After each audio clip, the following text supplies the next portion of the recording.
Բարի օր, սիրելի հետևորդներ։ Այսօր իմ կանաչ դրախտը հաղորդաշարի հերթական հաղորդումն է եւ կխոսեմ բարձրարժեք բանջարեղենների մասին, այսինքն այնպիսի բանջարեղեն, որը ընդամենը վերջին տասնամյակում է դարձել մասսայական Հայաստանում։ Դա ծնեբեկն է կամ ինչպես դրսում են անվանում ասպարագուսը։ Ծնեբեկի մասին նաեւ ձեր հարցերը բավականին շատ էին, որոնց երբեմն անդրադառնում եմ իմ հարց ու պատասխան հաղորդումների ժամանակ։ Ծնեբեկը կարող եք ցանել աշնանը եւ գարնանը սերմերով, իսկ տնկել, այսինքն այսպես աճեցնել սերմերով թաղարների մեջ եւ այս թաղարները տնկել աշնանը կամ գարնանը։ Տեսեք, այստեղ մենք ունենք ընդամենը 2 տարեկան ծնեբեկի բույս, տեսեք, բավականին շատ են ընձյուղները։ Ծնեբեկը, երբ որ կատարում ենք ցանք սերմերով, նրանց մասսայական բերքատվությունը կամ արդեն արտադրական բերքատվությունը սկսում է 4-րդ տարին։ Սակայն 2-րդ տարվանից դուք կարող եք որոշակի ընձյուղներ օգտագործել, բայց ամեն դեպքում 3-4 մինչև ընձյուղ թողել առաջի տարիներին, որպեսզի բույսերը ավելի ուժեղանան։ Հետագայում, երբ որ նրանք լինեն արդեն 4 տարեկան, 1-2 նույնիսկ ընձյուղները, այսինքն արդեն նրանք ավելի փարթամ են լինելու, տերևային զանգված ավելի շատ է լինելու, թողնել, որպեսզի արմատային համակարգը ավելի զարգանա։ Ծնեբեկը բազմանում է նաև սացիլներով եւ արմատի հատվածներով։ 4 տարեկան մեկ բույսից դուք կարող եք արմատների առանձնացման միջոցով ստանալ 5-6 նոր բույսեր։ Այնպես որ սացիլներով կամ արմատի հատվածներով բազմացումը ավելի արդյունավետ է, սակայն գները ավելի բարձր են սացիլների։ Սերմերի դեպքում դուք կարող եք առաջին 1-2 տարին նույնիսկ միջշարային տարածություններում մշակել տարբեր մշակաբույսեր, այսինքն կարող եք կանաչեղեն մշակել, թփային լոբիններ մշակել, ոլոր մշակել, որը կօգնի նաև ել ավելի հարստացնել։ Ծնեբեկի կարևոր առանձնահատկություններից մեկը այն է, որ նա ունի բազմակի օգտագործում։ Տեսեք, մնացած բույսերն էլ են այդպես, բայց կոնկրետ ծնեբեկը օգտագործում են կանաչ ընձյուղները որպես տարբեր ճաշատեսակներ, տապակում ենք, բացի այդ չորացնում ենք եւ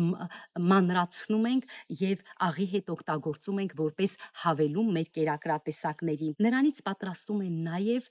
մանկական կերեր, որոնք շատ կարեւոր են։ Տեսեք, ծնեբեկը հենց ինքը իր անվանումը կոչվում է ծնեբեք դեղատնային, այսինքն հենց դա խոսում է նրա առողջարար հատկությունների մասին, հատկապես մարսողական համակարգի եւ նաեւ օրգանիզմից թունավոր նյութերի հեռացման համար։ Ծնեբեկի շատ, ասենք,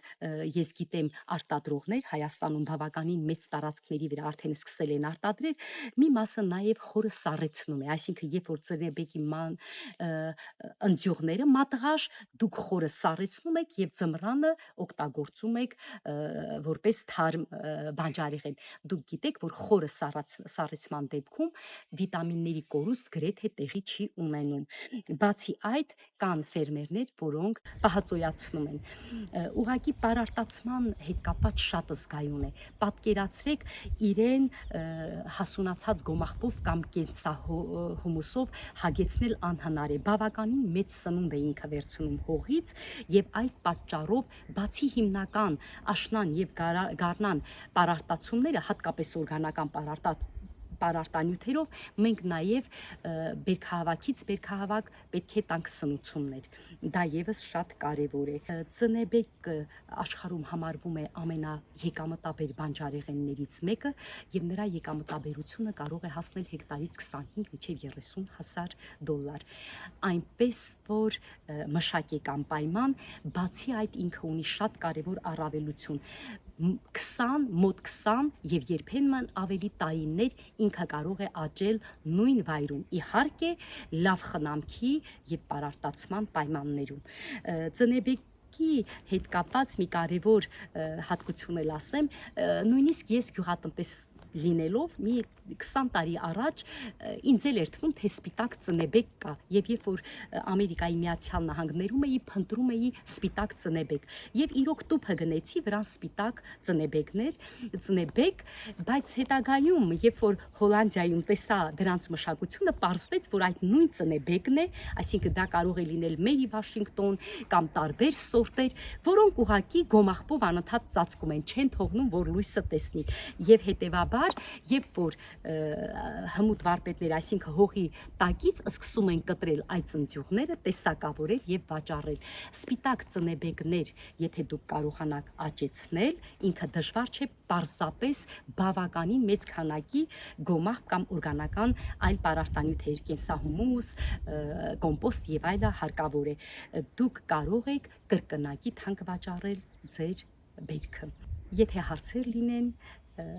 խնդրում եմ միշտ գրեք, դուք գիտեք, որ յուրաքանչյուր ամիս մենք ունենք հարց ու պատասխանի on-line թողարկում եւ մենք կփորձենք պատասխանել ձեր բոլոր հարցերին։ Շնորհակալ եմ։